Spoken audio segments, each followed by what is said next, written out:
Chapter 161. The Twin Fishes. 2. Those. Vitalyara's eyes widened as recognition flickered in her gaze. Those forks. Lucavian raised an eyebrow at Vitalyara's reaction. You know about them, don't you? He asked, his voice curious. Vitalyara nodded, her feline eyes gleaming with recognition. Of course I do, she replied. As the mythical beast of life, I know most creatures tied to my energy. Nixoliths or whatever you call are well within my knowledge. At least I know the names of those two forks. She paused for a moment, her tail flicking lazily. Though just because I know of them doesn't mean I care about them. Life is life. I oversee it as a force, but I don't discriminate or play favorites with the creatures tied to it. Lucavian's expression softened as he listened to her. That sounds like something you'd say. It's not my job to meddle in the lives of those creatures. Vitalyara continued, her tone light but firm. I simply ensure the balance of life remains as it should be. Whether it's a small creature or a powerful Nixolith, they're all the same in the grand scheme of things. Lucavian chuckled softly. And yet, we're heading toward them now. That doesn't mean I won't take what I need, she replied with a playful glint in her eyes. If they hold the power we seek, I'll absorb it just the same. Lucavian smiled, nodding in agreement. Then let's see what they have to offer. Since they were monsters of his target, it meant it was just meant to be. Would there be any need to hold a grudge or anything anyway? Isn't everyone in this world living for themselves? With those thoughts in his head, Lucavian and Vitalyara ventured deeper and deeper into the forest. And as they ventured deeper into Wraithshade Forest, the atmosphere grew denser, shadows twisting and flickering through the trees. The air seemed colder, filled with an eerie stillness that made each step feel heavier. Wraiths floated through the mist, their forms barely discernible, but their presence unmistakable. This place had claimed many lives over the centuries, turning those who sought fortune into the very specters that haunted it. The forest had always been like this, a place where ambition met its end, and the souls of the fallen lingered, waiting for the next fool to join them. The deeper Lucavian went, the more wraiths gathered, drawn to his presence like moths to a flame. He moved with precision, his estoc flashing as he cut down the wraiths that dared approach him. Each strike was quick and decisive, dissipating the specters into the cold mist. They came in waves, their numbers seemingly endless, but Lucavian's blade didn't falter. This forest, it's alive with death, he thought as he pressed forward, his steps steady despite the growing danger. His stars spun within his core, their light guiding him through the darkness, while the eerie howls of the wraiths echoed around him. One particularly large wraith lunged from the shadows, its hollow eyes glowing with malice.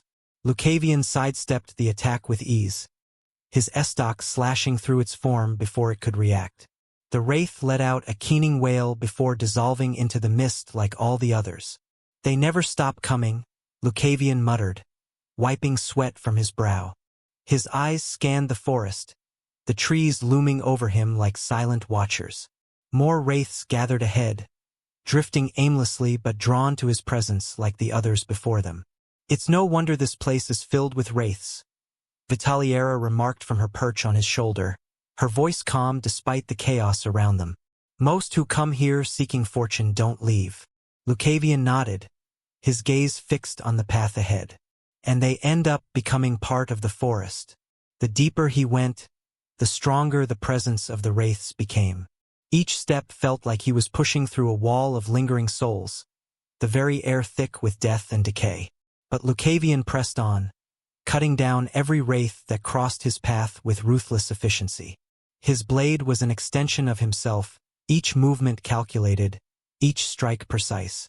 Yet, despite the relentless onslaught, Lucavian remained focused. This forest was just a prelude to what lay ahead. Tyax and Laxa, the Nixoliths, the true guardians of this forsaken place. The deeper we go, Lucavian said, his voice low and steady, the closer we get to them. Vitalyara's tail flicked slightly as she surveyed the darkened forest. Indeed, the further we delve into the heart of this place, the stronger their presence are becoming. Be ready. Even though I am doing my best to mask our presence, at some point it will be impossible to hide. Lucavian's grip tightened on his estoc, and with a sharp breath, he continued forward, cutting down another wraith as it appeared from the mist. There was no room for hesitation here, not in a place like Wraithshade. Then he continued deeper into Wraithshade Forest, his footsteps nearly silent as he pressed on. The mist seemed to thicken with each step, the eerie silence occasionally broken by the distant howls of wraiths.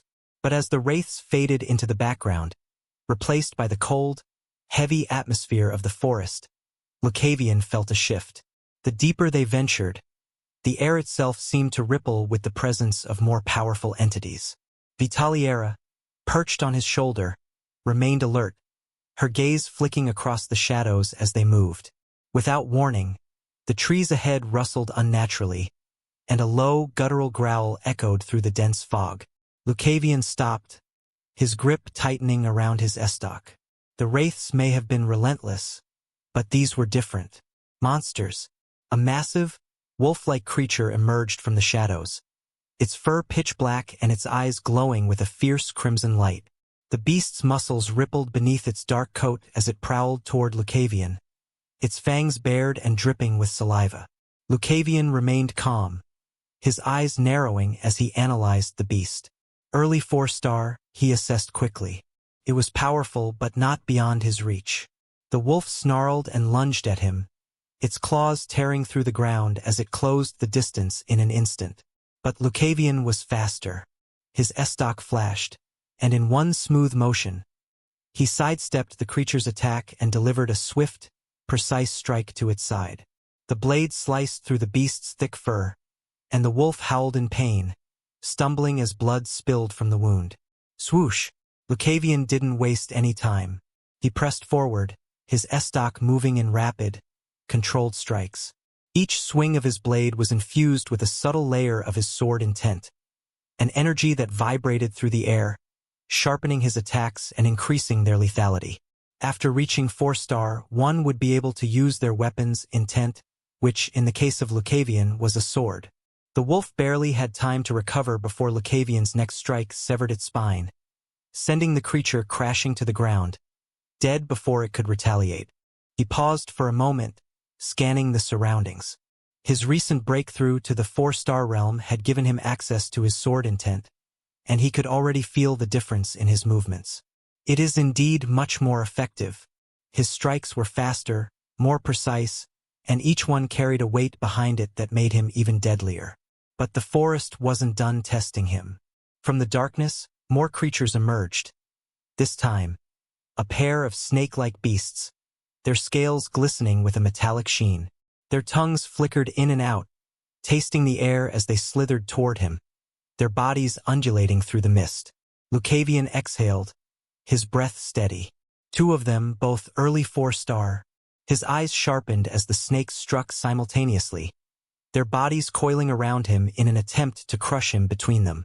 But Lucavian's movements were fluid, his estoc slicing through the air with a speed that seemed almost unnatural. He danced between the 2 beasts, his sword intent guiding each strike as the blade cut through their scales with ease. One of the serpents hissed in pain as Lucavian's estoc found its mark, slicing through its neck and sending its head tumbling to the ground. The second snake reared back, its fangs bared as it prepared to strike. But Lucavian was already moving, his body a blur as he closed the distance. With a powerful thrust, he drove his estoc through the creature's open maw, the blade piercing its skull and silencing its attack in an instant. The forest grew still once more as the 2 serpents collapsed to the ground, lifeless. Vitaliera let out a soft purr of approval from his shoulder. You're handling these creatures with ease now. The breakthrough has sharpened your skills. Lucavian wiped the blood from his blade, his expression calm but focused. It feels different. My sword intent. It's almost like an extension of myself now. He could feel it with every swing of his estoc, the clarity, the precision, the lethal efficiency. The monsters of this forest were powerful, but now that he had broken through to 4-star strength, they were nothing more than stepping stones in his path. The further they ventured into the heart of Wraithshade Forest, the more the atmosphere seemed to shift. The air grew colder, and the very ground beneath his feet felt heavy with the weight of death. But Lucavian pressed on, cutting down more beasts as they emerged from the darkness. Some were large, hulking creatures with thick hides and brutal strength, while others were swift and agile, using the shadows to their advantage. Lucavian's estoc danced through the air with an elegance that belied the carnage it caused. Each creature that fell to his blade was a testament to the progress he had made, the refinement of his sword style, the mastery of his sword intent. But as they ventured deeper, the presence of something far more powerful began to loom over them. Vital Yara's tail flicked slightly, her voice tinged with caution. "The Guardians are near. Tyax and Laxa." Lucavian nodded, his grip tightening around his estoc. He could feel it too, an ominous, oppressive energy that seemed to pulse from the very heart of the forest. The Nyxoliths awaited, and he was ready. Chapter 162. The Twin Fishes, 3. Vital Yara's sharp eyes flickered with recognition as she felt the subtle shift in the air. The once chaotic mana flows of the forest, filled with the presence of wraiths and other beasts, had stilled. Instead, something deeper, more powerful began to move around them. She let out a low hum, her voice filled with understanding. "They're here." Lucavian slowed his steps, his grip on his estoc firm as he scanned the dense, shadowed trees ahead. "What do you sense?" Vital Yara's tail twitched, and her gaze turned towards the thickening darkness. "The mana flow around us. It's different now. Controlled. It feels like they're opening the path." Lucavian's eyes narrowed. "They're waiting for us." "Exactly," she replied. "Tyax and Laxa, Nyxoliths don't thrive on pointless bloodshed. They've seen enough of it in this forest. Now they've decided to meet us directly. No more creatures will stand in our way." Lucavian nodded, feeling the shift in the atmosphere. It was as if the very forest had begun to yield to the presence of its rulers, allowing them to pass without resistance. The oppressive feeling of death lingered, but there was no more hostility, no more waves of wraiths or serpentine beasts lunging from the shadows. "They no longer wish for any more blood to spill," Lucavian murmured, understanding the significance of the moment. "They're inviting us to face them." Vital Yara's eyes gleamed as she surveyed the path ahead. "It's an honor, in a way, for them to grant us this. But it won't make the battle any easier." Lucavian's smile was thin but confident. "It is fine." Lucavian's gaze lingered on the dark canopy above, the weight of past experiences settling in his mind. "If my opponent is showing me grace, the only thing I can do is to respect it," he murmured softly. "And in a way, they are truly fitting rulers." His thoughts drifted back to his time in the army, where he had seen all kinds of leaders, men and women who commanded others through fear, manipulation, or false bravado. He had witnessed them make grand speeches, only to abandon their people when real danger struck. In the face of true adversity, they were always the first to retreat, saving their own lives while others fell. Lucavian had never respected such leaders. To him, they were cowards, those who put their own survival above the honor and responsibility that came with power. But these two Nyxoliths, Tyax and Laxa, were different. "They're still standing here," he muttered, a rare tone of admiration creeping into his voice. "They're not hiding from us, and they've spared the lives of their forest creatures, showing us the path directly. That takes strength. They know their power and aren't afraid to face us. They are rulers indeed." Vitaliera purred in agreement, her voice thoughtful. "Many would hide behind their armies, using their underlings to weaken us. But not these two." Lucavian nodded, his expression hardening with resolve. "Exactly. They face us head-on without pretense. That's what makes them deserving of respect. I've seen too many so-called leaders abandon their people in the face of danger. Tyax and Laxa, they embody what it means to lead." His grip tightened on his estoc, the weapon feeling like an extension of his will. "If they're willing to face me with that kind of integrity, then I'll give them the respect they deserve. But I won't hold back." Vitaliera leaped back onto his shoulder, her eyes gleaming. "And nor should you. The real battle begins now." As Lucavian and Vitaliera ventured deeper into the heart of Wraithshade Forest, the oppressive weight of the surrounding darkness began to ease, replaced by a different kind of energy. The air felt thicker, almost alive, as though the very ground beneath them hummed with ancient power. The forest opened up to reveal a serene lake, its surface reflecting the faint glow of the moon and the vibrant life surrounding it. Flowers of every imaginable color bloomed on one side of the lake, their petals radiant and full of vitality, while on the other side, the plants were wilted, gray, and dead, the air heavy with the scent of decay. It was a stark contrast, life and death existing in perfect harmony, dividing the lake into two distinct halves. Lucavian's gaze swept over the scene, his senses on high alert as the significance of the place settled in. This was no ordinary lake. It was the very heart of Wraithshade Forest, the domain of Tyax and Laxa. The lake seemed to pulse with energy, the life and death forces intertwined yet distinct, reflecting the balance that the Nyxoliths embodied. Vitaliera shifted slightly on his shoulder, her eyes narrowing as she took in the scene. "This is it," she murmured, "the heart of their domain." As they stood there, the stillness of the lake was broken by a sound, a deep, resonant hum that seemed to come from within the waters themselves. The sound wasn't directed toward Lucavian, but to Vitaliera, vibrating through the air like a distant call. Vitaliera's ears perked up, her gaze sharpening as she focused on the source of the sound. "They know we're here," she said quietly, her voice carrying an edge of anticipation. Lucavian's eyes narrowed. "What are they saying?" "They're calling to me," she responded, her tone serious yet calm. And then she leaped over him, falling down to the ground. She walked to the lake, her steps excluding a weird wave of arrogance and pride. And then she stood over the lake, her white fur shining slightly. Lucavian understood that she was doing something related to the talk they were having. It was even possible that she was showing her authority or old presence. However, for the time being, he did not have any way of knowing aside from reading the energies surrounding them. Lucavian closed his eyes for a moment, allowing himself to focus on the subtle shifts in the energies around them.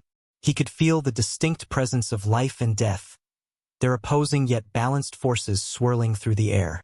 The energy emanating from the lake fluctuated, but it wasn't hostile. Instead, it felt subdued, as if the powerful forces within were holding themselves back, lowering their guard. Strange, Lucavian thought, his brow furrowing slightly. It's almost like they're submitting?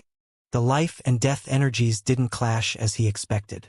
Instead, they flowed harmoniously, bending to Vitaliera's presence. Whatever influence she was exerting, it was undeniable. The two presences within the lake, Tyax and Laxa, seemed to be responding to her in a way that he hadn't anticipated. Vitaliera stood at the edge of the lake, her fur glowing faintly in the moonlight. Her posture radiated a quiet confidence, an authority that commanded respect. She glanced back at Lucavian, her expression unreadable but her eyes gleaming with understanding. Lucavian stepped closer, his voice calm but laced with curiosity. "What did they say?" Vitaliera turned to face him fully, her tail flicking lazily. "They're showing me respect," she replied smoothly, her tone carrying the weight of her revelation. "Tyax and Laxa recognize who I am, and they've chosen not to resist. They're willing to be part of my recovery without any struggle." Lucavian raised an eyebrow, both impressed and slightly surprised. "So, they're just letting it happen?" "Heh, when I was young back then, these guys had benefited from me quite a lot." As she said that, she looked at the two fishes who now had shown themselves in the water and were looking at him. Lucavian shifted his gaze to the water, curious to finally lay eyes on the two Nyxoliths, creatures he had expected to face in a fierce battle. But instead of hostility, they now revealed themselves in quiet reverence. The first fish, Tyax, shimmered beneath the surface, its body glowing with an ethereal light. Its scales were vibrant, almost translucent, as though the very essence of life itself flowed through them. The fins on its back were delicate yet radiant, emitting soft pulses of energy that seemed to make the flowers and plants near the lakeshore bloom even brighter. Tyax was the embodiment of vitality, its presence making everything around it flourish. Its eyes, bright and filled with a timeless wisdom, locked onto Lucavian for a moment before drifting back toward Vitaliera with what seemed like reverence. Beside Tyax swam Laxa, the counterpart, and it was equally striking yet in a completely different manner. Where Tyax radiated life, Laxa embodied the stillness of death.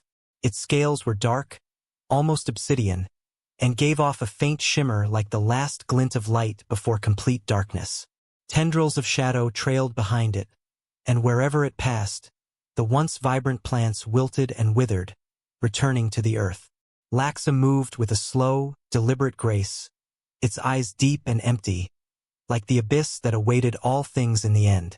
Yet, there was no malice, only the cold inevitability of death that Laxa commanded with the same calm authority as Tyax commanded life.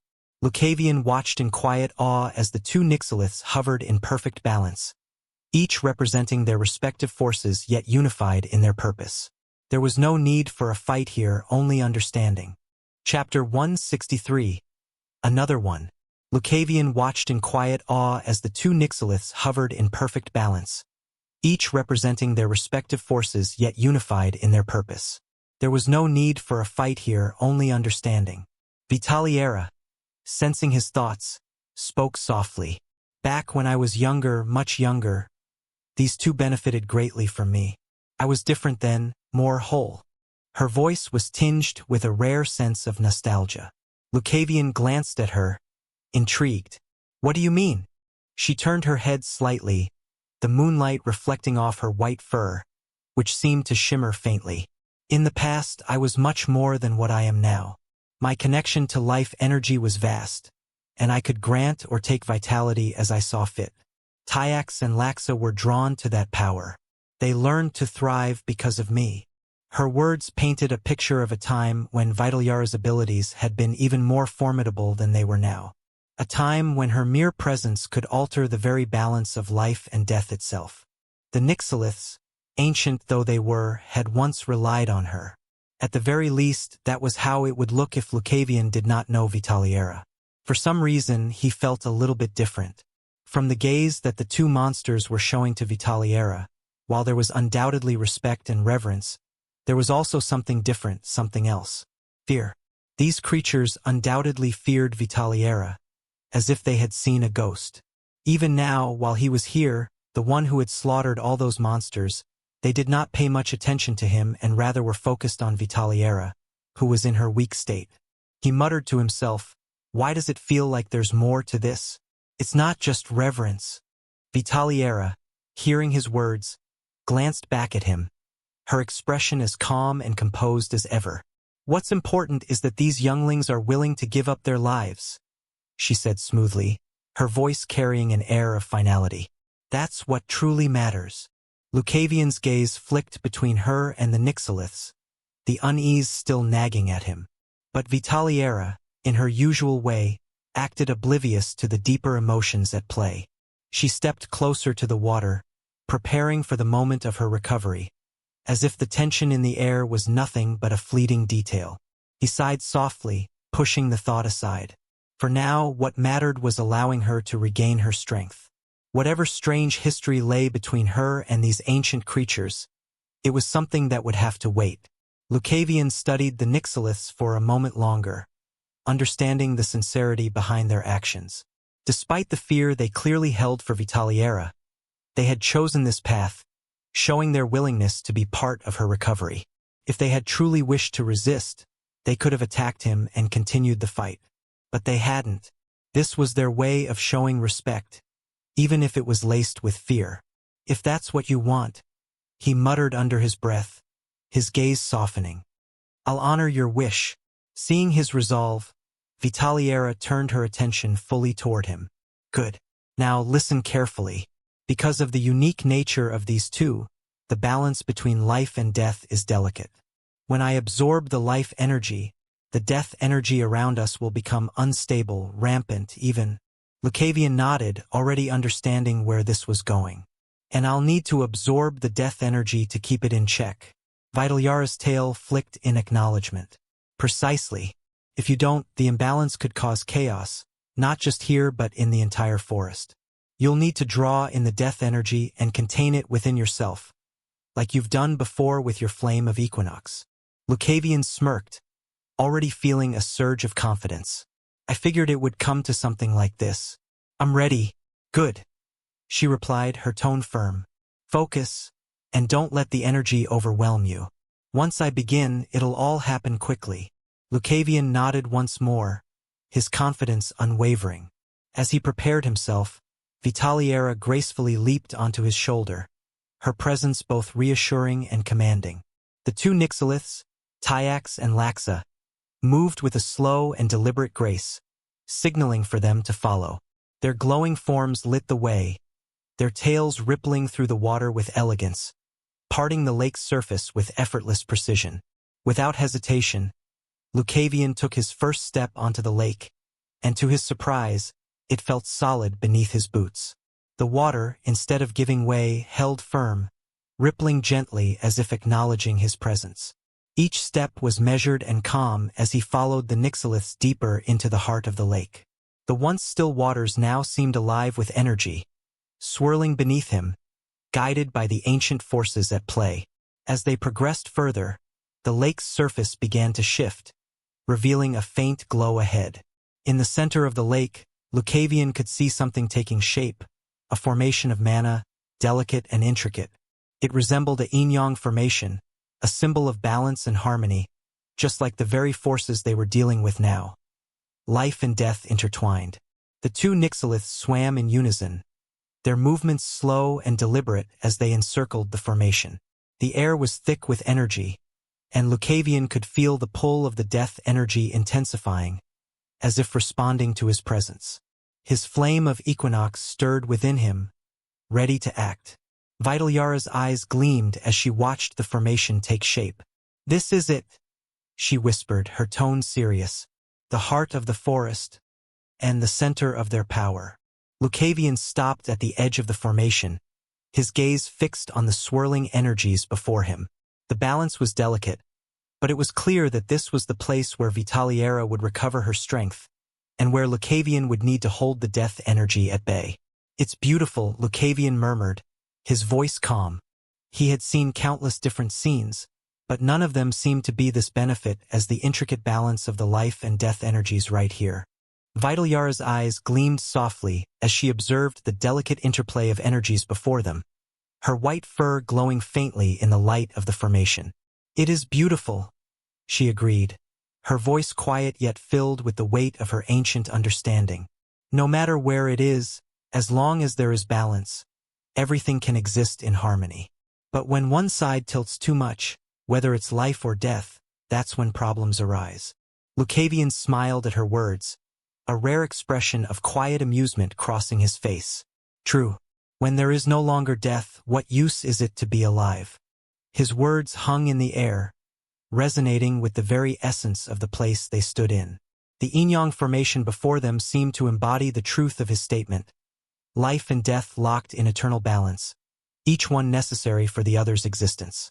Vitaliera nodded subtly, acknowledging the deeper truth in his words. Exactly. It's a cycle, one cannot exist without the other. To live eternally without the concept of death would strip life of its meaning. Lucavian's gaze remained fixed on the swirling energies. Vitaliara's tail flicked in agreement. Let's begin. I'll absorb the life energy, and you'll take care of the death energy, just as we discussed. Lucavian nodded, his focus sharpening as he prepared himself for the task ahead. This was no longer just about power, it was about maintaining the balance of the forces that governed this ancient forest. Vitaliera closed her eyes, her body shimmering as she began to draw in the vitality of the forest.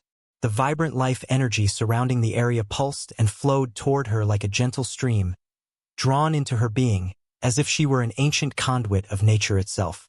The flowers and plants surrounding the lake seemed to respond to her, their brightness intensifying, as if willingly offering their essence. Lucavian stood beside her, his focus sharp as he, too, began the process. His connection to the death energy surrounding the area grew stronger, and his core, the flame of equinox, stirred within him, ready to absorb the dark, cold force that hung in the air. He drew in the death energy with precision, careful not to let it overwhelm him. It flowed into him like a dense fog, filling his core, and as it did, the flame within him burned brighter, stronger, fueled by the very essence of decay and stillness. Around them, the two Nyxoliths, Tyax and Laxa, swam in slow, deliberate circles. Their graceful movements caused the energy to swirl faster, feeding the flow of life and death energy into Lucavian and Vitaliera. The ancient creatures, who governed the balance of this forest, now played their part in assisting the process, their presence stabilizing the delicate equilibrium between the forces. The mana formation, glowing faintly, responded to their efforts. It pulsed with energy, as though recognizing the harmony in their actions. Streams of vitality and death flowed toward Vitaliera and Lucavian, as if the forest itself was supporting them, pushing the energies directly into their beings. Lucavian's core surged as more death energy poured into him, filling the flame of Equinox to its brim. It burned hotter with every passing second, a perfect reflection of the balance between life and death that surrounded them. Just like that, the two, the master and the contracted familiar, started their harmonious cultivation. Chapter 164. Another one, too.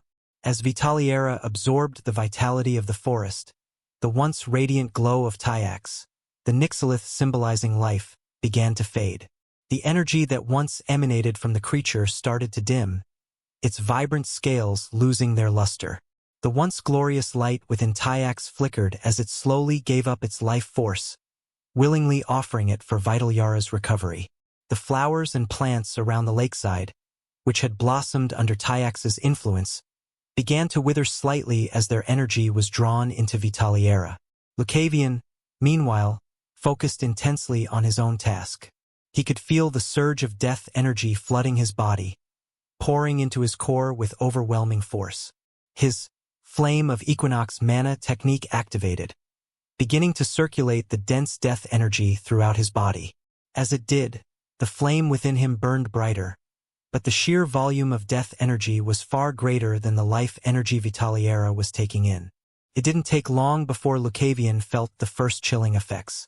His core, now filled to the brim with death energy, began to freeze. The cold spread rapidly, moving through his meridians like an unstoppable wave. His breath became shallow as frost crept along his veins, threatening to lock his very mana pathways. His limbs grew numb, and it felt as though his body was being encased in ice from the inside out. Despite the intense pain and the freezing sensation coursing through his body, Lucavian gritted his teeth, refusing to let the imbalance stop him. The cold was suffocating, the pain searing, but he knew he had no choice. If he faltered now, everything they had worked for would be for nothing. Not yet, he muttered through clenched teeth, his voice barely a whisper. With every ounce of willpower he possessed, Lucavian forced himself to continue. He pushed his mana through his frozen meridians, circulating the flame of Equinox technique, even as the cold threatened to shatter him from the inside. His core trembled under the pressure, but he held firm, enduring the freezing pain as he continued absorbing the death energy. His flame of Equinox burned hotter and brighter, trying to balance the overwhelming cold, but it was a slow and agonizing process. Yet Lucavian didn't stop. He couldn't. He had to endure, to continue pushing forward no matter the cost. On the other side, Vitaliera felt something off. Though she was absorbing the life energy, it wasn't resonating with her in the way she expected. The flow felt disrupted, and she knew that if things continued as they were, a significant portion of the energy would go to waste. Her eyes shifted to Lucavian. He was enduring immense pain as he absorbed the death energy, his body clearly struggling to handle the imbalance. It was then that an idea struck her. Vitaliera understood that their connection as familiar and master went deeper than mere combat synergy. There was something greater between them, a harmony they hadn't fully tapped into yet. Without hesitation, she made a decision. Focusing her energy, Vitaliera linked her life energy circulation with Lucavian's. She allowed the life energy to flow into his meridians, circulating around his body alongside the death energy he was absorbing. As the life energy moved through him, it cooled slightly from the death energy's chilling effects. The process allowed the life energy to stabilize, flowing more harmoniously between them. Lucavian felt the sudden shift. The icy grip of the death energy still burned through his core, but there was now a warmth countering it, cooling and tempering the deathly chill. He recognized the sensation. It was Vital Yara's energy, linked to his, balancing the forces within him. The intense pain he had been experiencing began to ease as the two energies, life and death, found a fragile harmony inside him. Vitaliera, in turn, felt the life energy resonate more clearly within her now that it had passed through Lucavian. The process had become smoother, more efficient, as the coldness from the death energy refined the life energy she absorbed. Together, they had unknowingly created a perfect cycle, their energies balancing each other out. "This is better," Vitaliera murmured softly, her voice resonating in Lucavian's mind. "We'll make it work together." Lucavian nodded, his focus renewed, the overwhelming pain now manageable. "Let's keep going," he whispered. With the warmth of Vital Yara's life energy now circulating through his meridians, Lucavian's focus sharpened.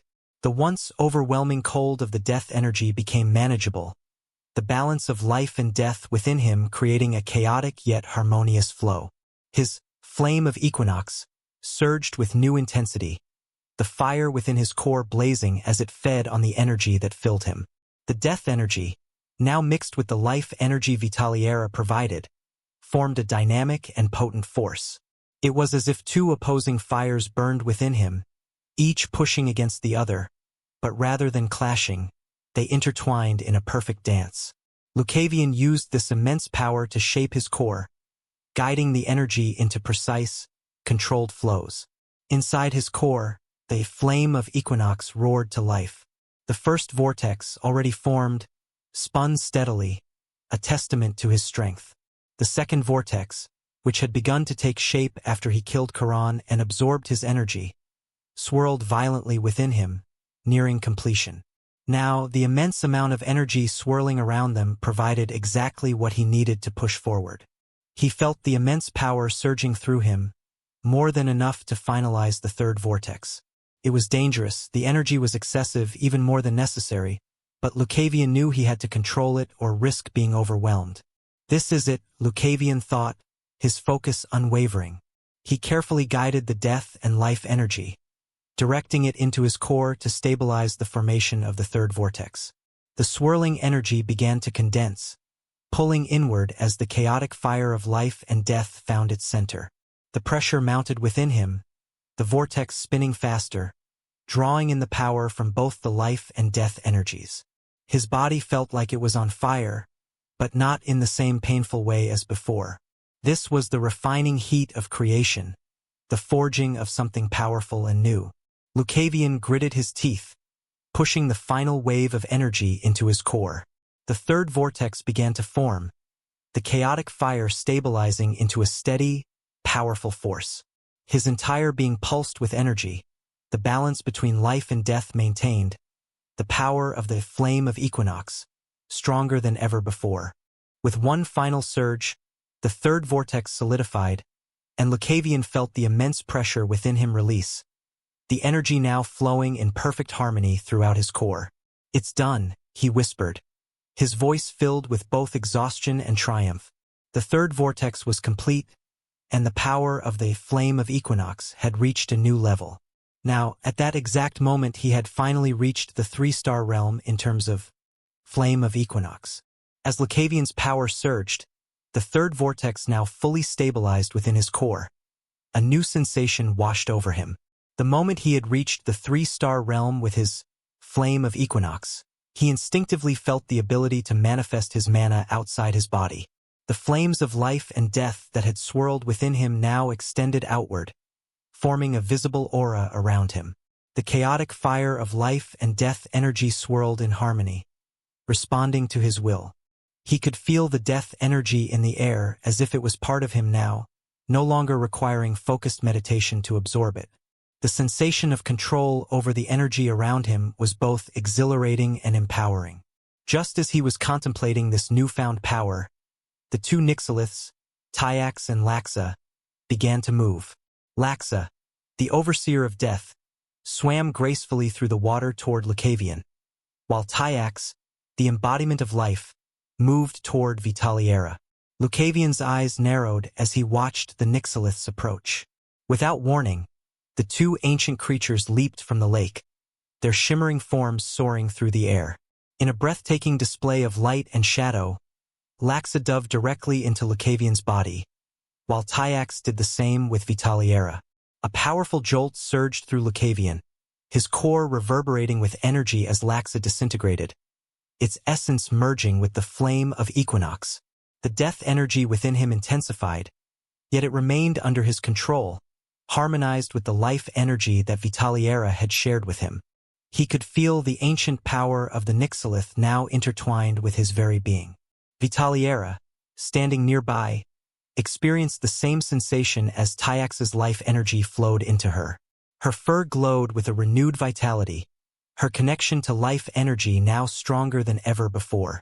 Lucavian exhaled slowly, processing the immense power coursing through him. He looked down at his hands, feeling the strength and potential that now resided within him.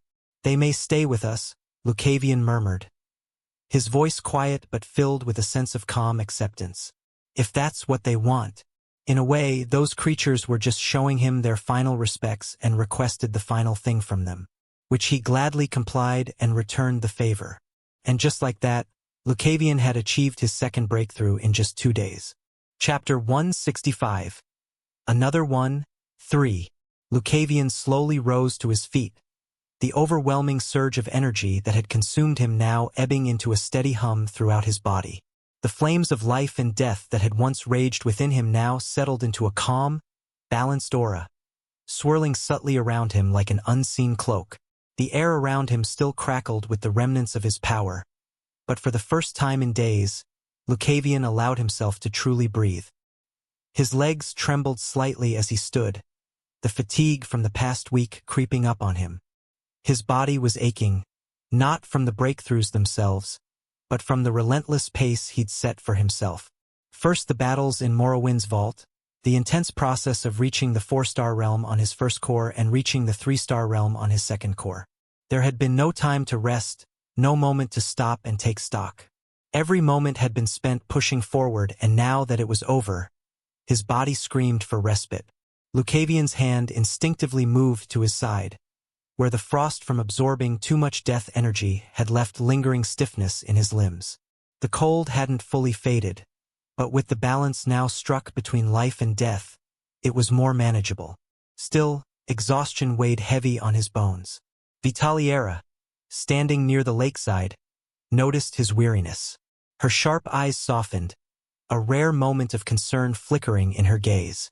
She had also absorbed a tremendous amount of life energy from Tyax, but her recovery was smoother, and her ancient nature allowed her to balance the energy more naturally. "You should rest." Vitaliera's voice was soft in his mind, the concern undeniable. "You've pushed yourself too far." Lucavian grunted in response, stretching his stiff limbs. "No time for that," he replied, though his voice lacked its usual sharpness. The exhaustion had dulled his edges, and he knew she was right. He needed rest, proper rest. His mind was still sharp, but his body, it was nearing its limit. His eyes drifted toward the tranquil lake, now still after the chaos of the energy transfer. The flowers, though slightly wilted, still held some life, and the soft ripple of water echoed the peace that now settled over the area. The Nyxoliths had given him their final gift, and their essence lingered within him, strengthening his flame of Equinox beyond what he had imagined. Vitaliera moved closer, her feline grace undisturbed by the fatigue that weighed on Lucavian. "You may have achieved another breakthrough, but your body isn't made of steel. You'll be no use if you collapse." Lucavian chuckled softly, shaking his head. "I'm aware." Even though he said that he knew for proper rest, he would need to take a carriage. He took a deep breath, inhaling the crisp air around him. It was peaceful, serene even, something he hadn't had the luxury of enjoying in what felt like ages. Looking out across the lake, Lucavian allowed himself to relax, if only for a moment. He sat down near the edge of the lake, resting his back against a nearby rock. The cool surface felt good against his tired body, and he closed his eyes, feeling the gentle rhythm of his core, the intertwining energies of life and death, steadily circulating within him. It was a strange comfort, knowing that he had come so far, yet realizing how much farther he still had to go. Sigh, and then he stood, exhaling a long, tired sigh. Despite the brief moment of respite, the weight of his responsibilities quickly resurfaced. He knew he couldn't afford to rest, not when there was so much still ahead of him. The tournament in Andelheim wasn't going to wait. To be there in time, he needed to move. His eyes scanned the quiet surroundings, the calmness of the lake a stark contrast to the urgency now building within him. Vitaliera, lying beside him, sensed his shift in energy. She lifted her head, her feline eyes meeting his. "You're not going to rest, are you?" she asked, though her tone suggested she already knew the answer. Lucavian chuckled softly. "I wish I could, but I've spent too much time here already," he replied, stretching his limbs and rolling his shoulders. The ache from the week of non-stop travel and cultivation still lingered, but he pushed it aside. His goals came first. "The tournament in Andelheim," Vitaliera murmured thoughtfully. "You'll need to make good time if you plan to reach it in time. How far is it from here?" "Far enough," Lucavian responded, glancing toward the path that would lead him out of the forest. He had left his horse in the nearest village, and he needed to go there first. "It's a long ride from there to Andelheim, but if I move quickly, I should make it in time." He could feel the urgency settling into his bones, a familiar tension that drove him forward. There wasn't time to rest properly, not if he wanted to compete and prove himself in the tournament. Every second mattered now, and Lucavian wasn't one to waste time. Pushing himself away from the rock, he began making his way toward the edge of the forest. The path would take him back to the village where he had left his horse. From there, he would have to ride hard to reach Andelheim before the tournament began. Vitaliera leaped gracefully to his side, matching his pace as they moved through the trees. "You're going to need to be careful.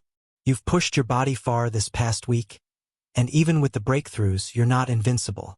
Indeed, as she had said, even though he had broken through, he had yet to stabilize himself and make himself comfortable. He still needed to get used to his own power and his newly strengthened body. He nodded, acknowledging her concern but brushing it aside. "I know," he said quietly, his voice steady, "but the tournament is a chance I can't miss. I'll manage." His mind was already racing ahead, planning his next steps. The journey to Andelheim would be long and the competition would be fierce, but Lucavian had something the others didn't: his mastery over life and death energy, a power he was still learning to control, but one that could give him the edge he needed. As they neared the edge of the forest, the faint sounds of the village in the distance reached his ears. His horse was waiting for him there, and once he mounted up, the real race would begin. "Let's not waste any more time," Lucavian muttered to himself, picking up his pace. The night air was cool, and the streets were silent as Valeria quietly made her way through the dimly lit alleyways leading out of the inn. Her heart pounded in her chest, but her steps were measured and deliberate. She had made her decision. Her nights were fast asleep, unaware of her departure, and it had taken careful planning to ensure that no one would suspect anything until morning. She had even gone as far as to purchase a horse earlier that day under the pretense of securing provisions for their upcoming journey. Now, with only the moon and stars to light her path, Valeria mounted the horse and took one last look at the inn behind her. There was a pang of guilt, a fleeting thought of what her knights would think when they woke and found her gone. But she quickly pushed it away. "I must do this," she reminded herself. "I need to face this alone." The horse's hooves clacked softly against the cobblestone streets as she rode into the night, her destination clear in her mind: Andelheim. On the other side, a carriage rolled to a slow stop, the steady rhythm of hooves clattering on cobblestone fading as it reached the gates of Rackenshaw. The rain had lessened, now a fine drizzle, but the town streets were still slick and glistening under the dull light of the overcast sky. The girl with the clear black hair and her maid stepped out of the carriage, their feet touching the cobbled ground with soft, measured steps. Rackenshaw was not a large city, but it was respectable for its position at the border of the Arcanese Empire. The stone buildings were modest yet sturdy, reflecting the town's strategic importance. People moved about their business with a certain briskness, their clothes damp from the weather, but no one seemed to pay much attention to the new arrivals. The girl pulled her hood over her head, hiding her dark hair from view, though a few strands clung to her face from the earlier rain. Her eyes scanned the streets, sharp and calculating. The town had a quiet energy, a borderland calm. She didn't have time to dwell on the scenery. Her maid stood beside her, quietly attentive. "We should find an inn, my lady. We are in an unknown territory right now." The girl cast a lingering glance over the city before giving a firm nod. Although her mind was set on dealing with the matter swiftly, she understood the importance of securing a place to stay for the night. The maid's suggestion was practical, especially in an unfamiliar town like Rackenshaw. "Fine," she said quietly. Her voice edged with the same impatience she had been holding back. "We'll find an inn first." Together, they stepped into the town, the wet cobblestones glistening underfoot. The girl kept her hood low, concealing most of her face, while her maid, ever attentive, took the lead. As they passed a few locals gathered under the shelter of a shop awning, the maid approached them.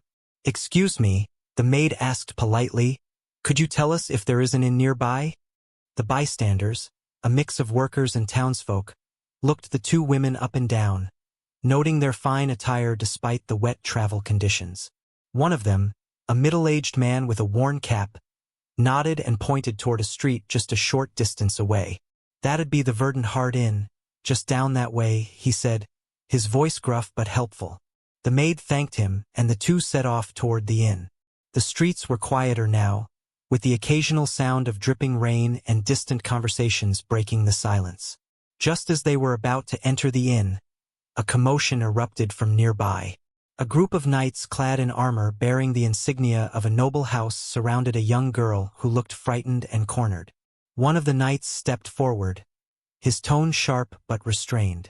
"Are you sure you haven't seen Our Lady today?" he asked, his voice leaving little room for deflection. The girl shook her head, her eyes wide with fear. I haven't seen her, sir. I promise," she stammered. The knights exchanged glances, clearly agitated but unwilling to cause a scene.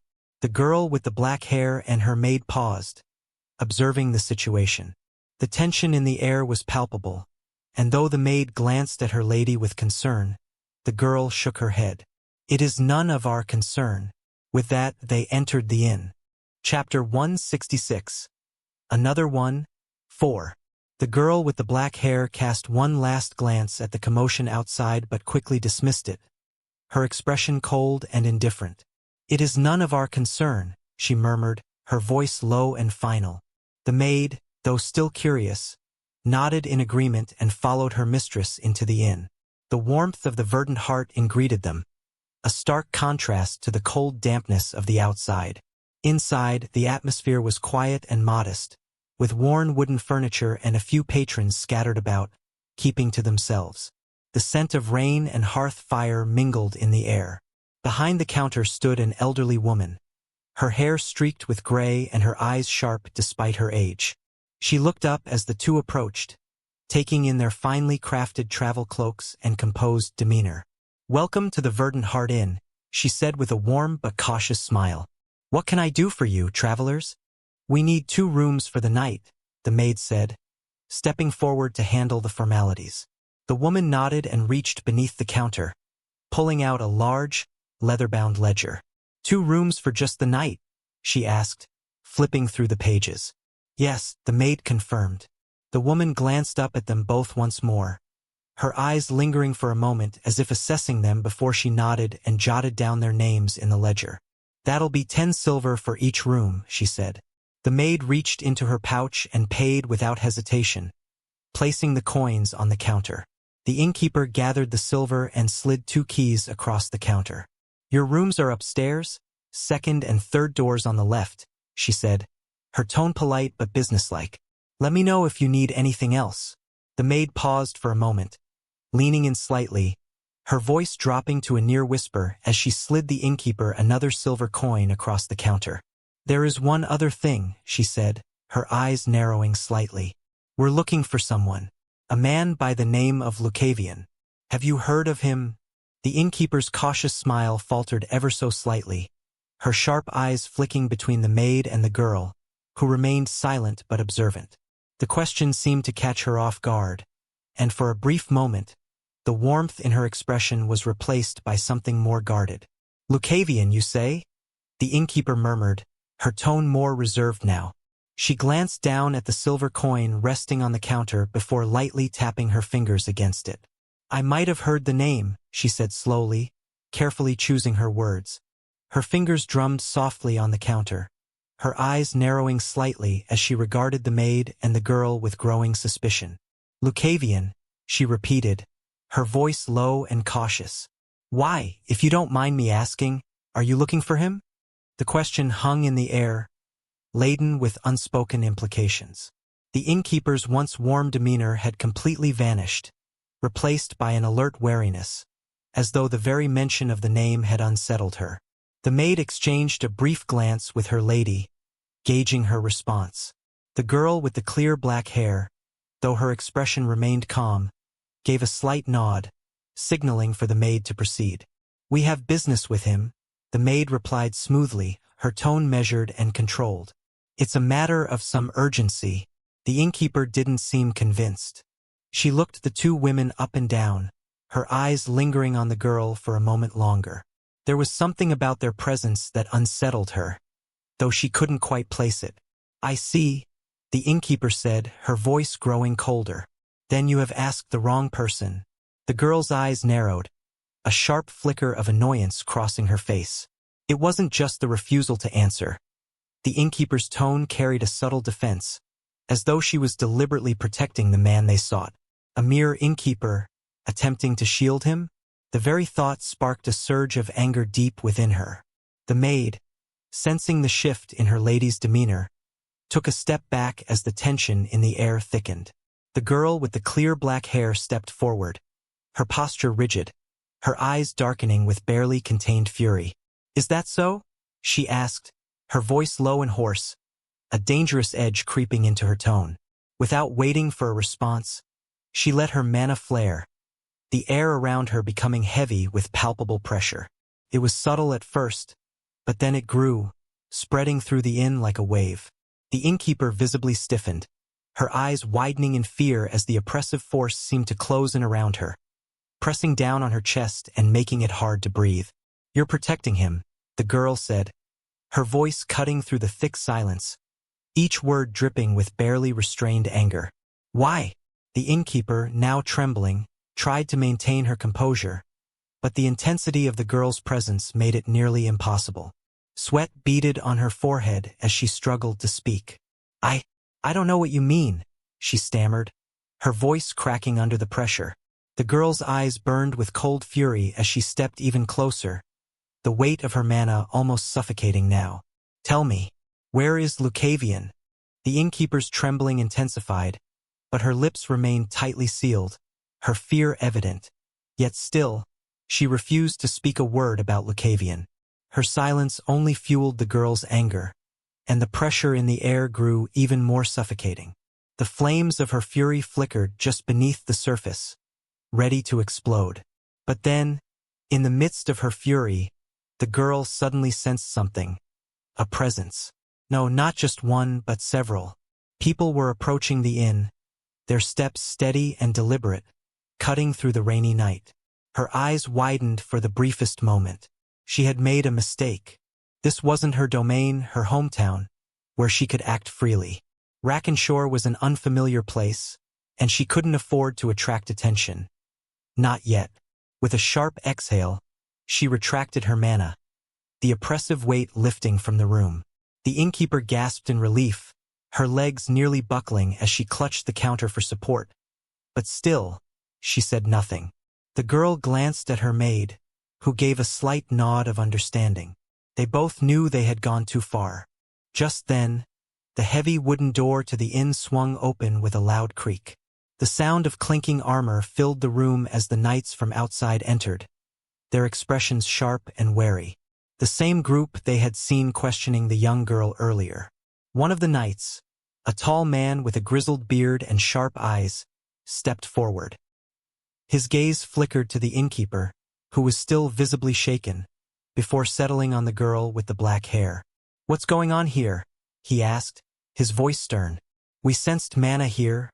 The maid instinctively stepped forward, shielding her lady ever so slightly, though it was a subtle movement. "Nothing, sir," the maid replied smoothly, her voice calm and measured. "We were merely asking the innkeeper a question. Perhaps we were a bit too insistent." The knight's eyes narrowed, clearly unconvinced, but he didn't press the matter immediately. Instead, he turned his attention to the innkeeper. "Is everything all right here?" The innkeeper, regaining her composure as the oppressive pressure of the girl's mana lifted, took a deep breath.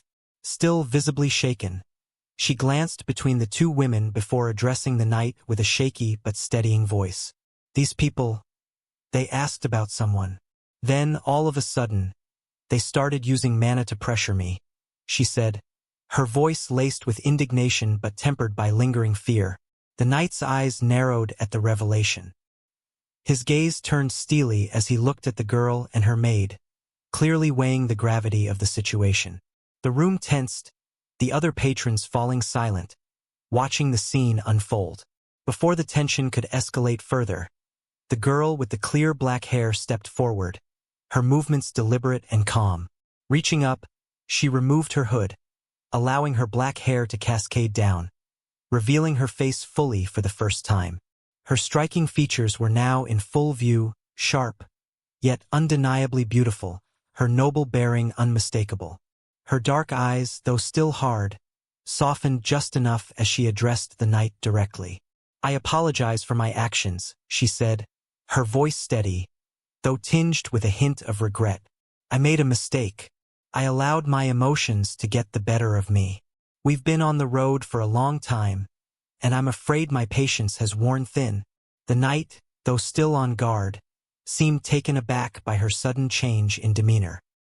He glanced over her, noting the finely crafted clothing and the unmistakable air of nobility that surrounded her. This wasn't some common traveler, they were dealing with someone of significant status. His sharp gaze softened slightly, understanding the delicacy of the situation. He exchanged a brief look with his fellow knights before turning back to her, his expression cautious but no longer confrontational. "We appreciate your honesty," the knight said, his tone measured. "But be mindful of where you are.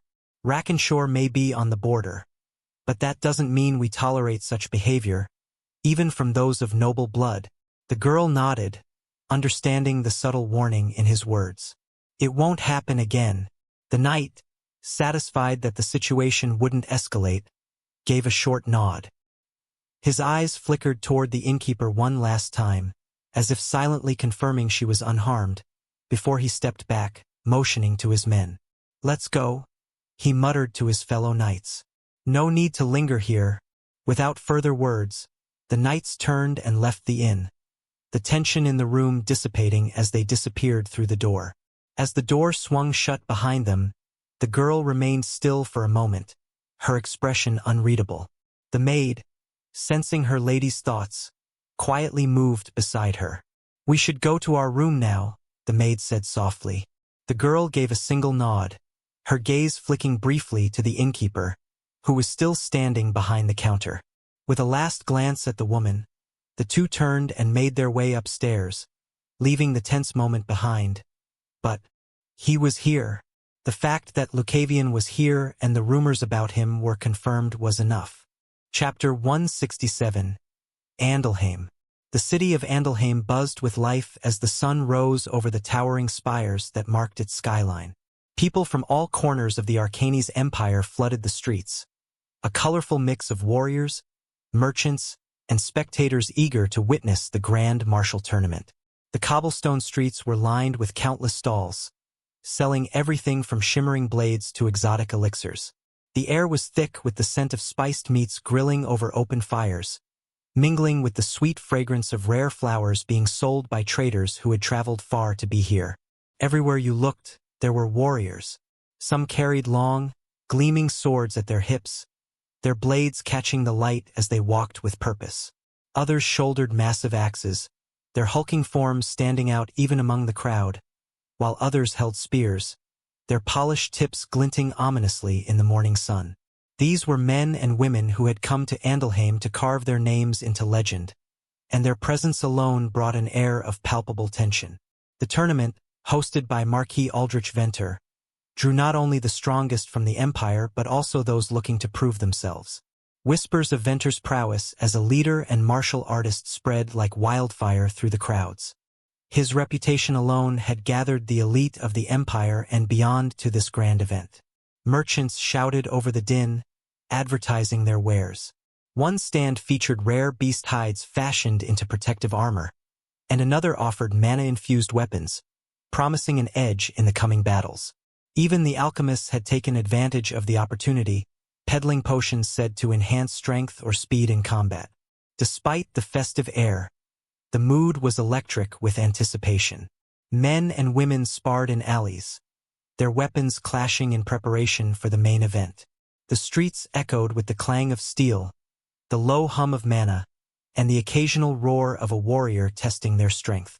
Flags bearing the crest of the Venter family fluttered atop the highest towers, a reminder of who governed this mighty city.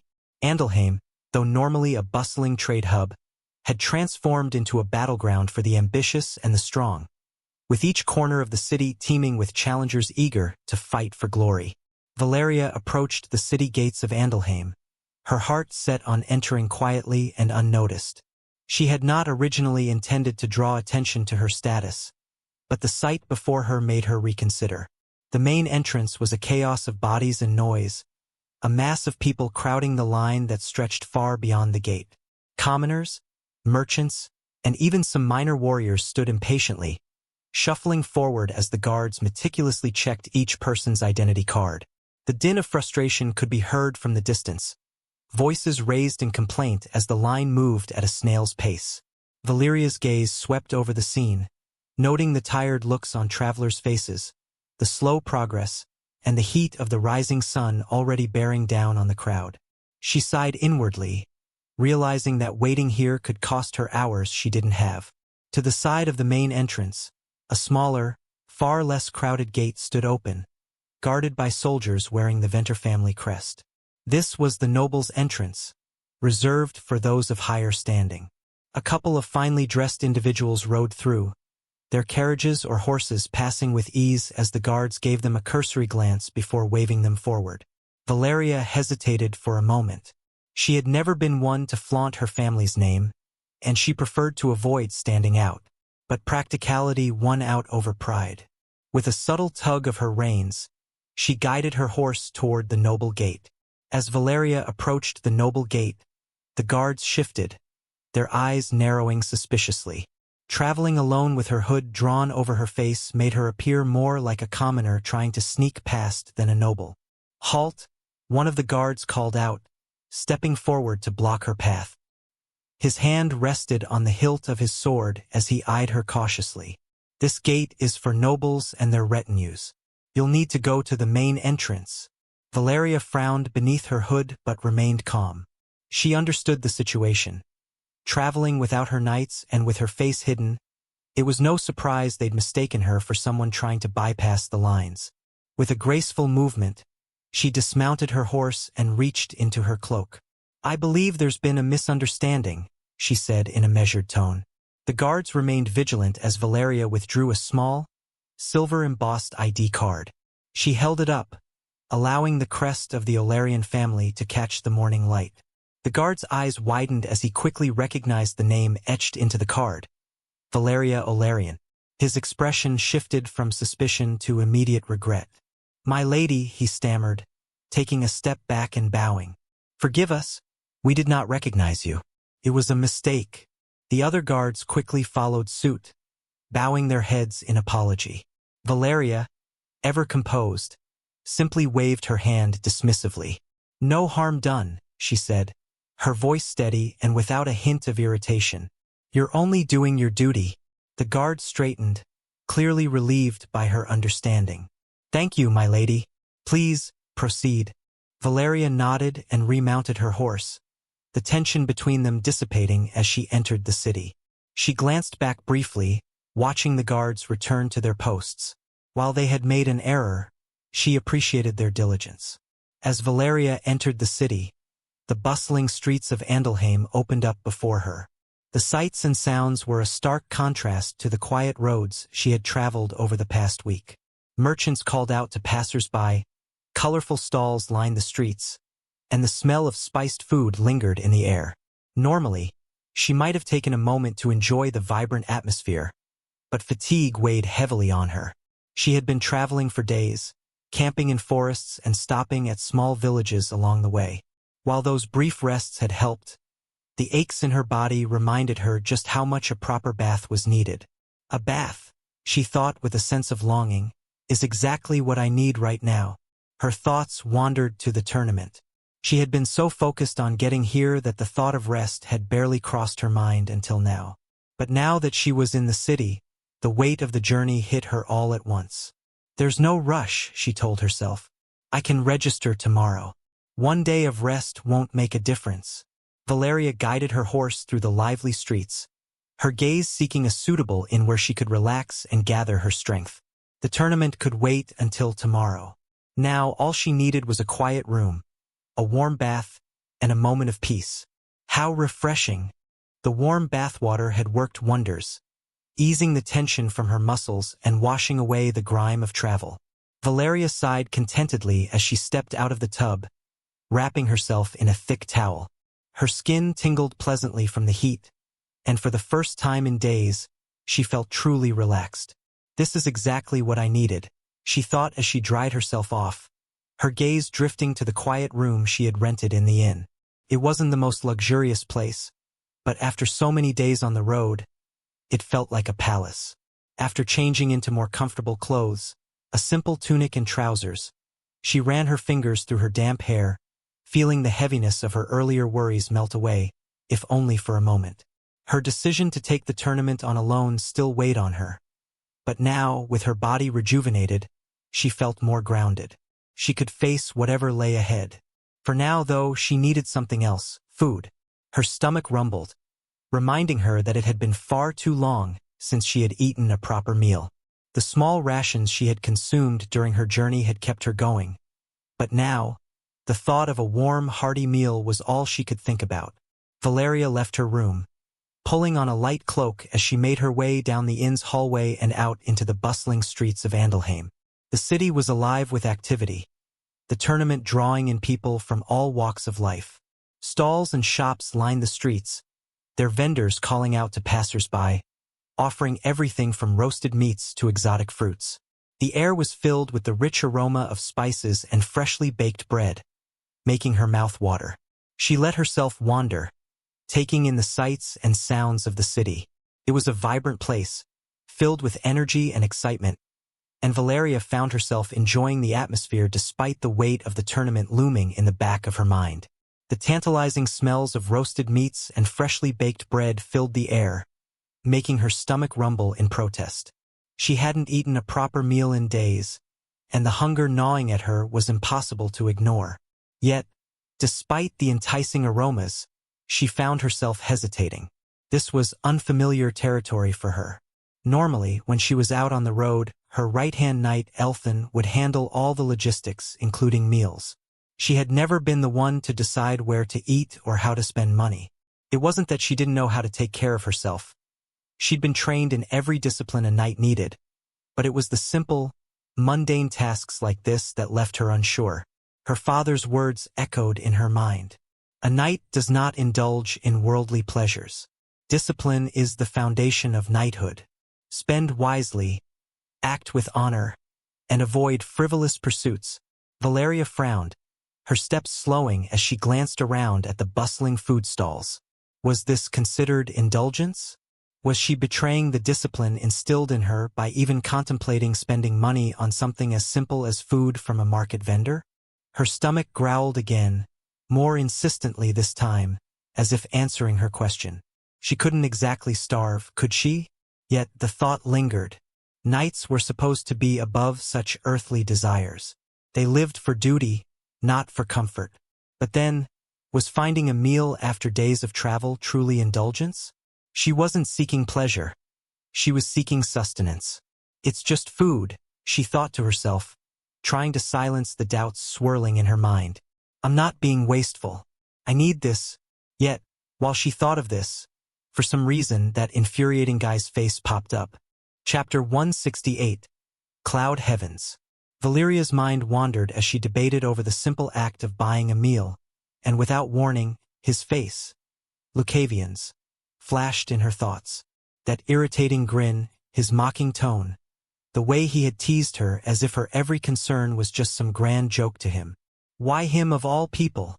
She thought, her irritation bubbling up again. His smug face seemed to haunt her at the most inconvenient times, and the fact that he had somehow wormed his way into her thoughts made it even worse. She clicked her tongue in annoyance, her footsteps picking up pace. Why am I even thinking about him?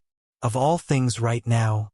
Her fists clenched at her sides as she imagined that smirk of his, the one that made it seem like he had everything figured out, like her struggles were nothing compared to the carefree way he seemed to live his life.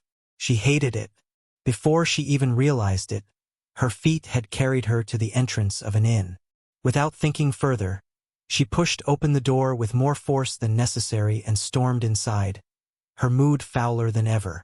But then, the moment Valeria stepped inside, the rich, fragrant aroma of meat and stew hit her like a wave. The blend of spices, slow-cooked vegetables, and savory broth filled the air. And all at once, the anger that had been simmering inside her vanished. Her stomach growled loudly, reminding her of just how hungry she was. Maybe this wasn't such a bad idea after all, she thought, feeling a sense of relief as her mouth watered in anticipation. She walked over to the counter, still slightly on edge from her previous irritation but now more focused on the delicious smells. The innkeeper, a friendly-looking woman with a warm smile, greeted her with a nod. "What can I get for you, miss?" the woman asked. Valeria glanced at the menu briefly, though she already knew what she wanted. "A bowl of stew, please," she said, her voice more controlled now that her mood had improved. "And a juice." The innkeeper raised an eyebrow, clearly a little surprised by the choice. "No drinkin' today, lass? You look old enough to handle a pint." Valeria shook her head firmly. "No, thank you. Just the juice." The woman gave her a curious look but didn't press the matter. Instead, she gestured to the dining area. "Take a seat wherever you like. Your order'll be ready in a few minutes." Valeria nodded and found a quiet corner near the window. As she sat down, she could feel the tension draining from her shoulders, the warmth of the inn and the prospect of a good meal finally settling her nerves. She couldn't help but smile a little as the smell of the stew continued to fill the room. As Valeria settled into her seat by the window, she let her gaze wander across the bustling inn. The warm, golden light from the lanterns cast a soft glow over the tables, creating a cozy atmosphere despite the lively hum of conversation. She leaned back slightly, relaxing as she took in her surroundings. There were a few couples seated together, quietly enjoying their meals, but most of the patrons were awakened. Warriors, mages, and mercenaries, all gathered in the city for the upcoming tournament. Some were deep in conversation, discussing strategies or past battles, while others simply ate in silence, focused on the challenges that lay ahead. Valeria's eyes were drawn to a group seated near the far corner. They wore matching dark green robes with a distinct crest embroidered on the chest, marking them as members of the same sect. They seemed disciplined, their postures upright and their movements efficient, even as they ate. A sect, she thought, observing them with interest. She had heard of various sects traveling from all corners of the empire to take part in these kinds of tournaments. Each had their own style of combat, their own beliefs, and their own way of life. It was fascinating to think about how they compared to her own upbringing as a knight, where honor, discipline, and loyalty were paramount. As her gaze continued to drift, she noticed another group, this one more eclectic in appearance. They weren't dressed in matching robes, but their auras marked them as powerful. One of them, a tall man with a massive axe strapped to his back, looked particularly formidable, while the others had weapons of various kinds. Swords, spears, and even a bow resting by one woman's side. Mercenaries, most likely. Their loud voices and easy laughter filled the space around them. Valeria's thoughts returned to the tournament. These were her competitors, the people she'd be up against in the coming days. She would need to stay sharp, to trust her skills, and prove herself not just to her family, but to herself as well. As she pondered her next steps, the innkeeper approached with her order. "Here you go, lass. 1 bowl of stew and your juice. Enjoy!" Valeria nodded gratefully, her mouth already watering at the sight of the steaming bowl before her. As she picked up the spoon and took her first bite, the rich flavors hit her immediately, filling her with warmth and comfort. Just as Valeria was about to savor another bite of her stew, the door to the inn burst open with a gust of cool evening air. A group of girls, all dressed in matching robes of deep blue, entered, their voices lively and filled with laughter. They moved as one unit, clearly familiar with each other's company, and the energy they brought with them was palpable. Valeria immediately noticed the similarity in their attire. The same deep blue robes embroidered with intricate golden patterns along the hems. They all wore a crest on their chests, another sect. The way they carried themselves, confident and synchronized, left little doubt that they were well trained. The youngest among them couldn't have been much older than Valeria herself, while a few looked slightly older, perhaps in their early 20s. "Senior sister, you were amazing today," one of the younger girls exclaimed, her voice carrying across the inn as they headed for an empty table near the center. "Yes, senior sister, your technique was flawless. I don't know how you made it look so easy," another chimed in, her admiration evident as she practically bounced alongside her older companion. The senior sister, they were referring to, walked with an air of quiet confidence. She had a composed expression, her dark hair tied into a neat bun, and her robe was slightly more ornate than the others, indicating her rank within their sect. Despite her junior's loud praises, she carried herself with the calm, disciplined demeanor of someone who was used to such admiration. Valeria's eyes narrowed slightly as she observed them, her spoon hovering just above her stew. The energy the group brought into the inn was unmistakable, competitive, youthful, and ambitious. She could tell they were here for the same reason as most others in the city: the tournament. At the same time, her instincts, honed from years of training and combat, flared as she continued to watch the group of girls. Something about them felt familiar, though she couldn't quite place it. Their robes, the way they carried themselves. It tugged at her memory, but the connection remained elusive. Her eyes lingered on the senior sister, the one who seemed to command the respect of her juniors with ease. There was something about her presence that set Valeria on edge. "Who is she?" Valeria thought, her gaze sharpening. The way the girl moved, how effortlessly she commanded the attention of those around her. It felt like more than just natural confidence. It was something deeper, something dangerous, though Valeria couldn't be sure why she felt this way. She returned to her meal, though her thoughts remained distracted. Her instincts rarely betrayed her, and they were telling her now that this senior sister was someone to be wary of. But there was no hard evidence, just a feeling that gnawed at the back of her mind. As Valeria pondered this, the door to the inn opened again, and another group entered. This time, it was a group of boys, their steps measured, their presence quiet but commanding. They moved with the kind of grace and poise that only came from noble upbringing, each one exuding an air of calm confidence. Their attire was simple but finely made, the quality of the fabric speaking to their status. Valeria watched them enter, her gaze flicking from one to the other. The room, once filled with the lively chatter of the girls, suddenly grew quieter. The girls from the sect, who had just been laughing and talking, immediately turned their attention to the boys as they entered. The senior sister remained composed, but Valeria noticed the way her eyes sharpened, just barely. Tension began to fill the room, subtle but unmistakable.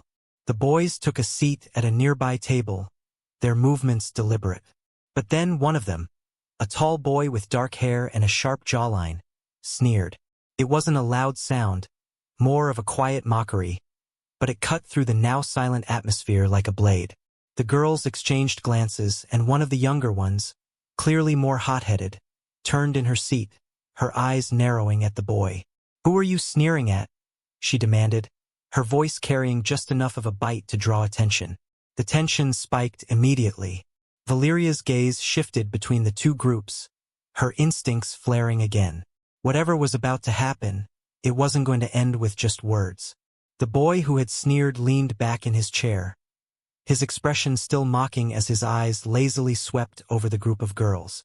"Just observing," he said, his tone casual, but there was a clear disdain in his voice.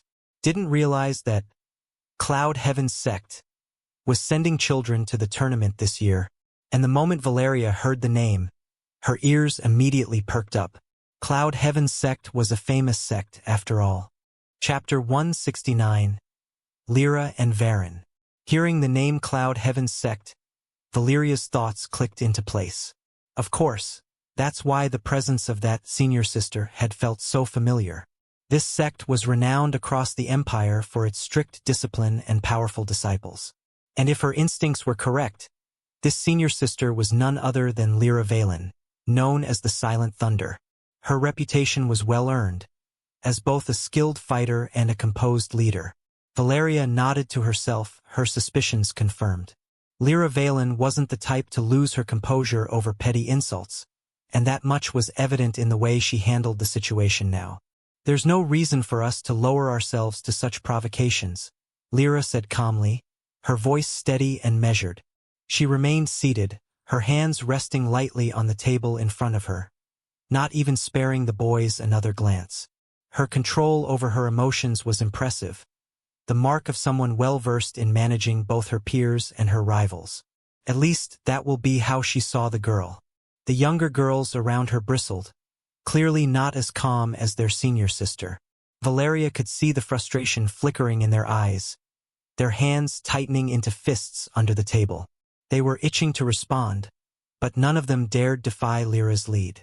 She had set the tone, and it was clear that they were expected to follow her example. But the silence was once again broken, this time by the leader of the group of boys. "Indeed, you wouldn't lower yourself to such provocations," he said, his tone calm but laced with something far sharper. His gaze locked onto Lyra, his eyes burning with a faint but unmistakable anger. "But you'd lower someone else's pants while having a fiancé, wouldn't you?" The moment the words left his mouth, the entire room seemed to freeze. A cold, biting chill filled the space, but this wasn't the same kind of tension as before. This was something far more personal, far more dangerous. The kind of cold that cuts deeper than insults ever could. Lyra, for the first time since the confrontation began, showed a flicker of something. Whether it was shock, anger, or something else entirely, Valeria couldn't tell. But her previously calm demeanor wavered, just for an instant. Valeria's eyes darted around the room, catching the reactions of the other patrons. Whispers broke out like a ripple in the silence, hushed voices murmuring about what had just been revealed. "Did you hear that? He said something about a fiancé. That must be Varen Drakov from the Silver Flame sect, right? They were engaged to settle the feud between the sects, weren't they?" The air in the inn grew even colder as the weight of the accusation settled over the room like a suffocating blanket. Valeria could feel the shift in the atmosphere, the tension so thick it seemed to press down on everyone present. She could see the ripple of shock moving through the crowd, the whispers growing louder as the significance of the boy's words began to sink in. Lyra Valen, the Silent Thunder, had always been the picture of composure, strength, and discipline. But now that calm exterior had cracked, if only for a moment, and everyone in the room noticed it. The whispers continued to swirl around Valeria, fragments of the story piecing together in her mind. The Cloud Heaven sect and the Silver Flame sect. Of course, Valeria thought grimly. Those two sects had been at odds for years, locked in a bitter rivalry that had cost both sides much in blood and resources. The animosity between them had been so deeply ingrained that most had believed the feud would never end. But then the leaders of both sects, tired of the endless fighting, had agreed on an arrangement, one that could potentially bring peace. An engagement. Lyra Valen, the brilliant daughter of the Cloud Heavens sect, had been betrothed to Varin Drakov, the prodigy of the Silver Flame sect. It had been a marriage of convenience, meant to end the centuries-old feud and unite the two powerful factions. Both sects had celebrated the union, seeing it as the dawn of a new era. But the peace had not come. Just as the feud was about to be settled, Varin had discovered something that shattered the fragile arrangement. He had caught Lyra in an illicit relationship with a man from her own sect, a fellow disciple, the son of a powerful elder within the Cloud Heavens sect. Varin, driven by rage and betrayal, had found them together and, in a moment of fury, beheaded the man right in front of Lyra's eyes. The memory of that moment, of the blood staining the ground and the look of horror on her face, still haunted those who had witnessed it. That single act had not only destroyed the engagement but had reignited the flames of hatred between the two sects, making the conflict worse than it had ever been before. Valeria could feel the weight of that history pressing down on the room as the murmurs grew louder, the other patrons whispering feverishly about the scandal. The fact that Varin Drakov, the very man who had once been Lyra's betrothed, was standing here, openly mocking her in public, only deepened the wound. Varin leaned back in his chair, his sneer widening as he watched Lyra struggle to maintain her composure. His voice, dripping with venom, cut through the whispers like a blade. No response, Lyra? Or are you going to deny what happened? Or perhaps... His gaze flicked over her coldly. You've already moved on. Well, I guess that would be expected from a whore like you.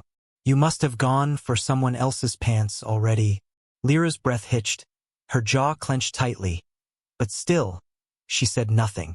The tension between the two sects had escalated to a dangerous level after that incident, and any wrong move could set off another confrontation, perhaps even here in this very inn. Valeria shifted in her seat, her eyes narrowing as she observed the scene unfold. This was more than just a personal grudge. It was a powder keg waiting to explode. She knew that if someone didn't intervene soon, the situation could spiral out of control, dragging everyone in the room into the conflict. But before anyone could make a move, one of Lyra's juniors, unable to contain her anger any longer, slammed her fist on the table. You have no right to speak to our senior sister that way, she shouted, her voice trembling with fury. Varin's eyes gleamed with cold amusement as he turned his gaze toward the junior disciple who had dared to speak. He leaned forward slightly, locking eyes with her, his voice dropping to a dangerous whisper. Was there anything I said that was wrong? The junior disciple, despite the clear power imbalance between them, held her ground. Her face flushed with anger as she stood, fists clenched at her sides. Of course, she shot back, her voice rising with indignation. If she turned to another man, it only shows that you weren't capable enough to keep her by your side. You should have done better. Varin's eyes gleamed dangerously as he turned his attention to the young disciple who had spoken. His smirk remained, but there was a sharpness in his gaze that made the air feel colder. He tilted his head slightly, his voice dripping with mockery. Is that so? He asked, his words slow and deliberate. And you believe that? If she went behind my back, it was my failure to keep her satisfied? Is that your logic? The girl, though visibly trembling, stood her ground, her chin raised defiantly. Yes, if a woman leaves, it's because the man wasn't strong enough to keep her loyalty. He failed her. If you were truly worthy, she wouldn't have looked elsewhere. The words echoed through the inn, and for a moment, everyone went silent. Varin's sneer vanished, replaced by a cold, dangerous expression. The atmosphere in the room grew heavy, the tension now at its breaking point. The other disciples of the Cloud Heavens sect braced themselves, while Varin's companions, the boys from the Silver Flame sect, stiffened at the perceived insult to their leader. Valeria felt the weight of the situation pressing down on her. The girl's retort had been bold, but reckless. She didn't know if the young disciple truly believed what she was saying, or if she was simply defending her senior sister in a moment of heated emotion. But it didn't matter. The words were out, and there was no taking them back. Varen's lips curled into a cruel smile as he stood from his chair, his height and presence suddenly overwhelming the space. "Is that so?" His voice was low, menacing. "You think this is a matter of my capability? You think I wasn't enough?" The girl flinched but didn't back down, though her defiance was beginning to falter under Varen's cold stare. Before things could escalate further, Lyra finally spoke, her voice quiet but steady. "Enough!" All eyes turned to her. Lyra stood from her seat, her posture rigid and her face composed, though Valeria could see the storm of emotions swirling behind her eyes. "There is no need to continue this," Lyra said, her voice carrying a weight that silenced the room. She looked directly at Varen, her gaze hardening. "This was between us, and it should have remained that way. But you continue to spread your venom because you cannot let go of the past." Varen's sneer returned, though his eyes burned with barely concealed fury. "The past," he repeated mockingly. "You betrayed me, Lyra. Betrayed our sex, our families. And you think you can stand here and talk about the past as if it's some distant memory? No, I'll never forget what you did." Lyra's expression didn't change, though Valeria could see the tension in her body. "I didn't betray you," she said evenly, her voice sharp and cold. "I made my choice, and you made yours." Varen's gaze darkened. "As expected, when it comes to deceiving, there is no one else better than a whore." Chapter 170. Lyra and Varen, too. "As expected, when it comes to deceiving, there is no one else better than a whore." Varen's sneer deepened, his words dripping with cruelty as he stepped closer, his voice low but carrying throughout the room. "Even though your choice cost you the life of the man you supposedly loved, it seems you no longer care. Do you? It makes sense, though. After all, you were just playing with him like a toy. You never loved him. You were never capable of it." The words cut through the air like a blade, sharper than any sword. For a moment, the room went deathly silent, and even the whispers died out. Valeria's breath caught as she watched Lyra, her eyes widening slightly as she sensed the shift in the air. The calm, composed mask that Lyra had worn for so long began to crack. The insult struck deep, too deep for Lyra to contain the emotions she had held back for so long. The calm exterior she had maintained shattered in an instant, replaced by a surge of fury that she could no longer suppress. Her body moved before her mind could catch up, her hand flying to the hilt of her sword. "How dare you!" Lyra's voice exploded with a fury that echoed through the inn as she drew her sword with lightning speed, the blade gleaming in the lantern light as it sliced through the air, aimed directly at Varen. The force of her strike was fueled by a whirlwind of emotions. Anger, betrayal, grief, all coalescing into that single moment. The room erupted into chaos, chairs scraping against the floor as patrons scrambled to get out of the way. Varen's eyes widened in shock, but he reacted quickly, raising his blade. Clank! And then, at that exact moment, the sound of blades clashing echoed throughout the room. Swoosh! The clash of blades reverberated through the room, and in that moment, the deflected sword energy shot out wildly. It spiraled toward Valeria's side, and before she could fully process what was happening, she felt the wave of energy closing in on her. With a sharp intake of breath, she quickly shifted, her body reacting instinctively. She dodged the strike, her chair scraping against the floor as she moved. The mana-infused energy slammed into her table with a loud crash, sending her meal flying and splattering the remnants of her stew across the floor.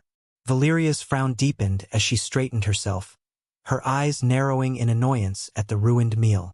The once warm, comforting atmosphere of the inn had been replaced by chaos, and now, her meal lay scattered in pieces around her feet. Of all the things, she thought, her patience wearing thin.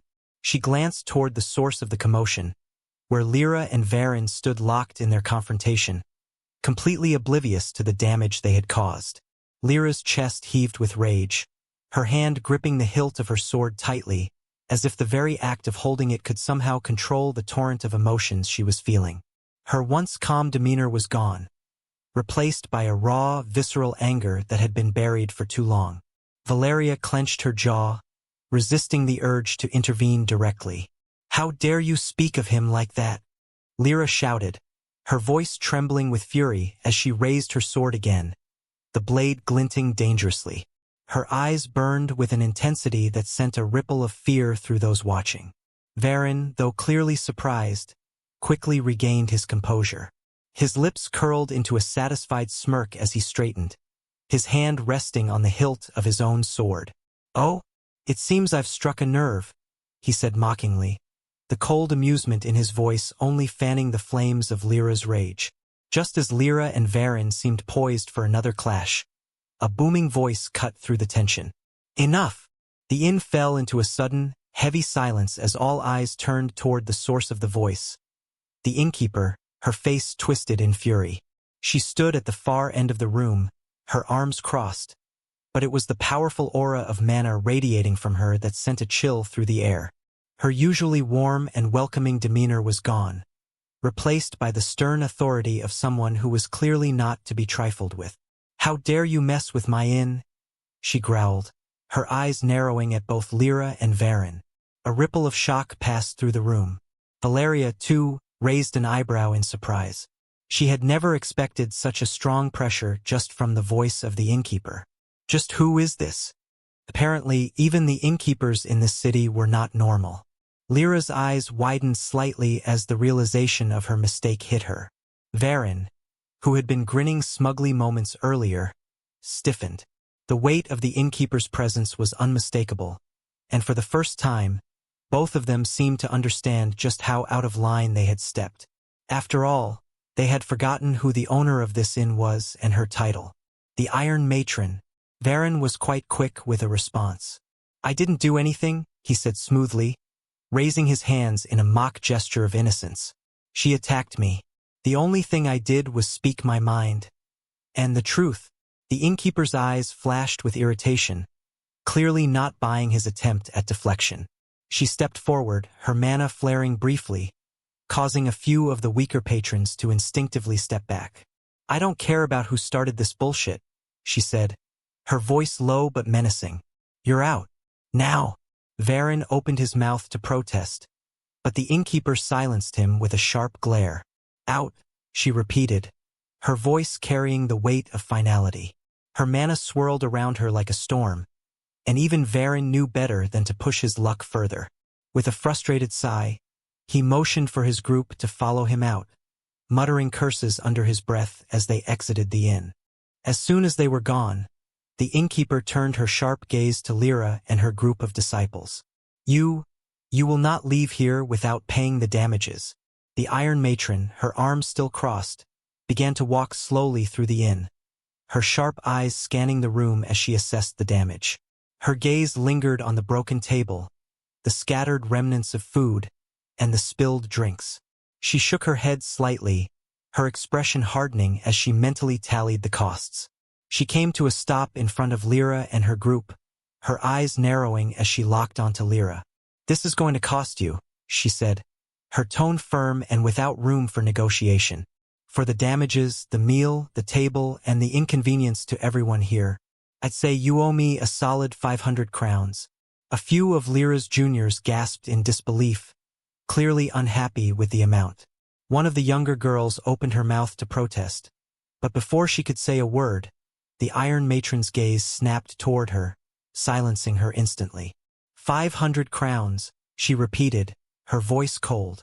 "And you will apologize, each and every one of you, for the disruption you've caused here tonight." The younger girls exchanged uneasy glances, some of them bristling at the way the innkeeper's tone bordered on patronizing. One of them, her face flushed with embarrassment, muttered under her breath, "We didn't start this."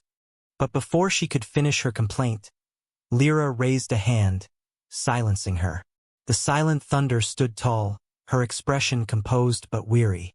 She knew the price of her actions, and she wasn't about to make the situation worse. With a nod, she turned to the Iron Matron.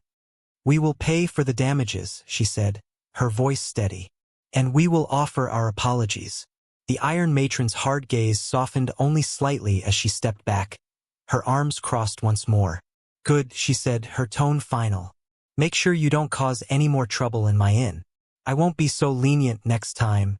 Lyra nodded again, and without hesitation, she stepped forward, addressing the room.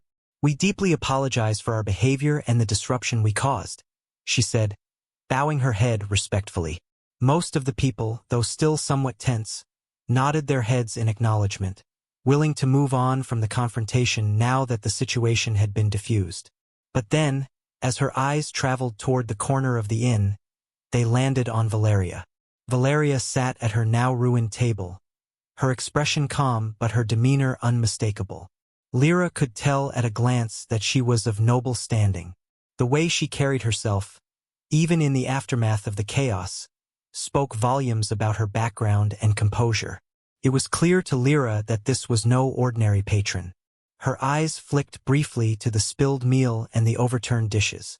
Without hesitation, Lyra approached Valeria, her steps measured and deliberate. When she reached her, Lyra bowed slightly, her voice soft but sincere.